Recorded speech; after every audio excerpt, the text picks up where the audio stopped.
pinuprotektahan. Walang kasinungalingan, serbisyong totoo lang.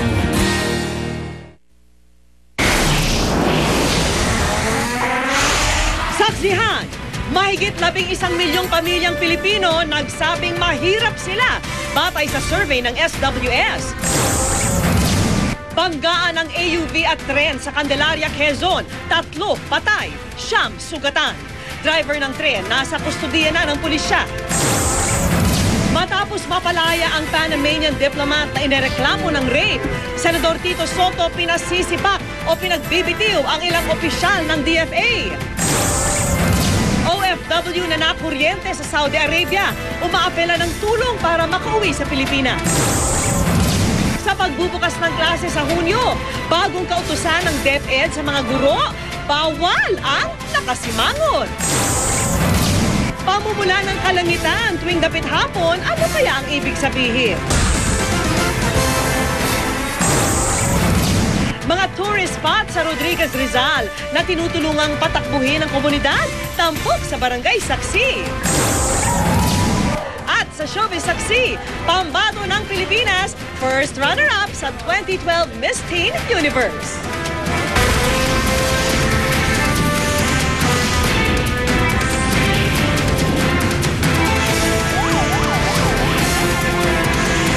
Saksi.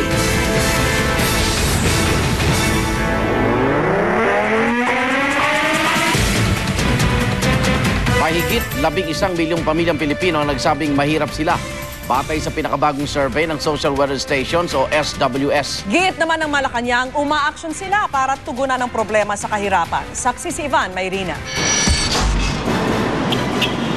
Sa likod ng makukulay na yerong inilagay sa Tambo Bridge sa Pasay City, ang mga imahe ng kahirapang pilit ikinubli sa paningin ng mga bisitang delegado sa Asian Development Bank Conference na ginaganap sa bansa. Pero para sa mga nakatira sa ilalim ng tulay, walang anumang tabi nga makapagtatago sa kanilang tunay na lagay. Si Mang Ruben Viray mahigit 10 taon nang naninirahan dito. Ramdam daw na masirap siya ngayon sa buhay. Ang hanap buhay namin, vendors lang. Paras niyan, hinuhuli pa kami. Kaya hindi na kami nakakapaghanap buhay. Kaya nagtitiis na lang kami sa hirap, bahala na. Isa lang si Mang Ruben sa mga Pilipinong nagsasabing mas naghihikaw sila ngayon. Ganun eh, tipid-tipid. Makabili na ng 2 kilong bigas sa isang araw. Yun. Nakakaraos pero mahirap. Opo, gano'n. Nakakaraos. Kahit pa paano. Walang pinagbago? Wala po. Hirap ng buhay. Ako, tulad ko, labor lang ako eh. Kulang pa kasi sinasahod ko eh. Katunayan sa isinagawang self-rated poverty survey ng Social Weather Stations at Business World noong Marso, tumaas sa 55% ng respondents sa katumbas ng humigit kumulang 11 milyong pamilya ang nagsabing mahirap daw sila. Mas mataas yan ang 2 milyong pamilya kumpara sa resulta ng kaparehong survey noong Disyembre. Mahigit 7 milyong pamilya naman ang nagsabing naghihirap daw sila sa kanilang pagkain. Mas mataas ang halos 2 milyong pamilya kumpara rin noong Disyembre. Sa Mindanao naitala ang pinakamalaking pagtaas ang self-rated poverty score habang walang gaanong pagbabago sa Metro Manila at Luzon. Ang palasyo naman nagtataka. Tila hindi raw yata nakasama sa survey ang mga tinaguriang poorest of the poor sa buong bansa na natulungan umano ng Conditional Cash Transfer Program ng gobyerno. Right now, those who are receiving the benefits of conditional cash transfer and those who are properly in compliance with the conditional cash transfer are being assisted in a big way. Ayon pa sa palasyo, di naman daw agad-agad maiibsan ang kahirapan dahil sa CCT. Gayunman, tiyak umanong mararamdaman kalaunan ang mga programa ng gobyerno kontra kahirapan.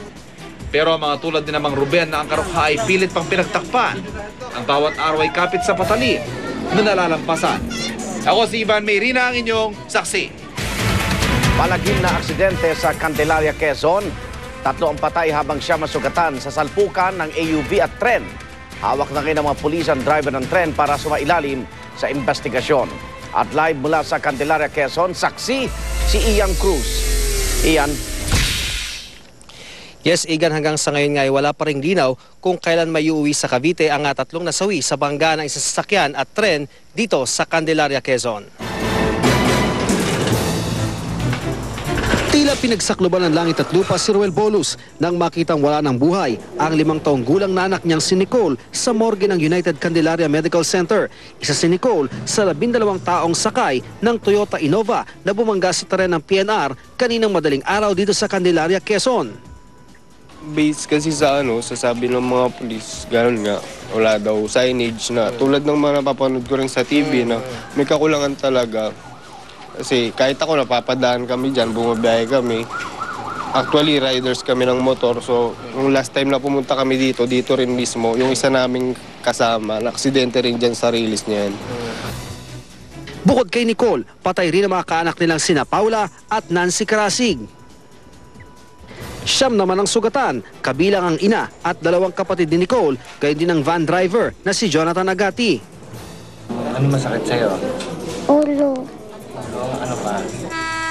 Pasado alas 4 na madaling araw nang bumanggang AUV sa tren sa crossing sa Maharlika Highway. Galing Bacoor, Cavite ang AUV na patungong Bicol kung saan magbabakasyon ang magkakamag-anak. Patungo naman ng Maynila ang tren. Ayon sa crossing keeper ng PNR na si Christian Husay, nakahinto na ang ibang sasakyan dahil sa hudyat niyang may parating na tren. Pero nag-overtake daw sa mga sinusunod na sasakyan ng Innova kaya nasalpok ng tren. Hindi mo ba siya pinakitaan ng red flag? Baka hindi ko nakita yung red flag ko. Pero nung nakita mo ba nung lumusot siya? Oo. Anong ginawa mo? Pumito ho ako. Hindi naman siguro na narinig na napansin na may tao doon. Dumiretso pa rin siya. Nasa kustodiya na ng Candelaria Police ang driver ng tren na si Francisco Ramos. Ayon kay Ramos, lahat daw ng pag-iingat ay ginawa niya para maiwasan ang banggaan. Pero hindi po ako nagkulang. Bumusina po ako ng more or less ng 200 meters kasi yun naman po para maabisuhan ang crossing keeper, malaman na may train na dadaan. Pagkatapos po noon, apply kami ng preno na kung sakaling may tatawid man, mahintuan, kagiyat namin siyang mahintuan. Kaya sa akin po, hindi po ako nagkulang. Ginawa ko po lahat ng magagawa ko. Aksidente po talaga, hindi po natin inaasahan, inagip po siya. Actually, hindi ako nakagip siya. Giit naman ng van driver, wala raw siyang nakitang harang sa crossing. Pero sabi ng pulis, Din ba siya yung driver ng Innova? So, titingnan po natin habang nagkakandak tayo ng investigation dyan kung papailan din natin silang demanda. Aminado ang mga motorista malaking peligro ang pagdaan nila dito sa Maharlika Highway na tumatagos nga sa nakalihis na riles ng PNR dito sa Candelaria, Quezon. Bukod nga sa kanilang railroad crossing sign na luma na, ay may ilan lamang flagman na nagbibigay babala sa mga motorista na may parating na tren. Kaya naman hiling ng mga residente, sana raw ay madagdagan ng early warning device upang iwas peligro. Ang reglamento titigil yung roadway traffic, yung mga vehicular traffic niyan. Titigil siya and then stop, look and listen, left and right. So that yun talaga ang kailangan na mangyari para maiwasan ang sakuna. Hindi naman maaaring lumiko yan at iwasan sila Magbibigay raw ang PNR ng tulong pinansyal sa mga kaanak ng mga nasawi. Kinukumpuni na rin daw ang naaksidenteng tren. Igan sa ngayon nga ay nagpapagaling pa rin sa 2 magkahiwalay na ospital dito sa Candelaria ang 7 sa 9 na biktima, habang 2 naman igan sa mga biktima ay dinala sa Lucena City sa isang ospital sa Lucena para nga sa mas malalim na atensyong medikal. At live mula sa Candelaria, Quezon, ako si Ian Cruz, ang inyong saksi. At sa ibang balita, pinasisibak o pinagbibitiw sa pwesto ni Senador Tito Soto ang ilang opisyal ng DFA matapos na mapalaya ang isang Panamanian diplomat na inireklamo ng rape. Pero giit ng DFA, hindi sila nagpapabaya. Sumulat na raw sila sa Panamanian government para hilinging tanggalin ang diplomatic immunity ng suspect. Saksi si Marisol Abduraman.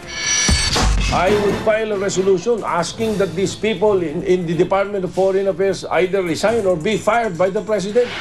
Nanggagalaiti si Senador Tito Soto sa Department of Foreign Affairs. Maliraw ang naging trato ng DFA sa kaso ni Pamela. Ang 19 anyo sa Pilipinas ginahasa umano ni Eric Shix, isang Panamanian diplomat. Napalaya kasi si Shix sa bisa ng court order matapos ipalabas ng DFA ang certificate na ito na nagsasabing may diplomatic immunity ang Panamanian national. Ayon kay Soto, isang heinous crime ang panggagahasa, kaya't di raw ito dapat protektado ng diplomatic immunity. Sumusobra hospitality natin. Payag tayong rape ng mga kababaihan natin. Aba, hindi na hospitality yun, katangahan yun. Hanggat hindi nakakapag-explain ang DFA, huwag muna nating pakilusin yung commission on appointments tungkol sa kanila. Hindi dapat palampasin ang pangyayaring ito, sabi ni Soto. Kaya nais ang senador na paimbestigahan ng ilang DFA official dahil umano sa pagkampi sa Panamanian government. Pero giit ng DFA, hindi raw nila binabaliwala ang kaso ni Pamela. Katunayan, ayon kay Yusek Rafael Seguis, April 27 para humingi ang DFA ng waiver mula sa Panamanian government para tanggalin ang diplomatic immunity ni Sheikh. Gayunman, di raw sila pwedeng basta-basta na lang kumilos dahil signatory ang Pilipinas sa Convention on Diplomatic Relations. We are obliged to comply with that convention. We are prepared to defend ourselves.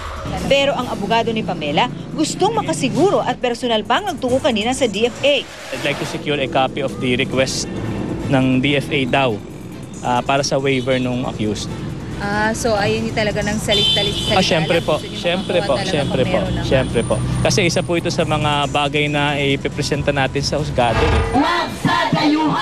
Pero ang grupong Gabriela na nagprotesta sa harap ng DFA kanina may tanong sa kagawaran. Ano ang time frame nito? Kailan ma-expect ang sagot? Ano ang hakbang nila para makuha yung sagot? At ano yung kanilang plano kung sakaling hindi i-waive? No? Ang sagot nila ay wala pa. Kilalanin nila yung urgency ng sitwasyon. Si Justice Secretary Leila de Lima, pinag-aaralan na raw ang kasong ito. Gayun din ang hiling ng kampo ni Pamela na ilagay sa watchlist order si Sheikh. But of course, this is a criminal case and under the principle of territoriality, it's committed here and therefore it can be prosecuted here. Ako si Marisol Abduraman, ang inyong saksi.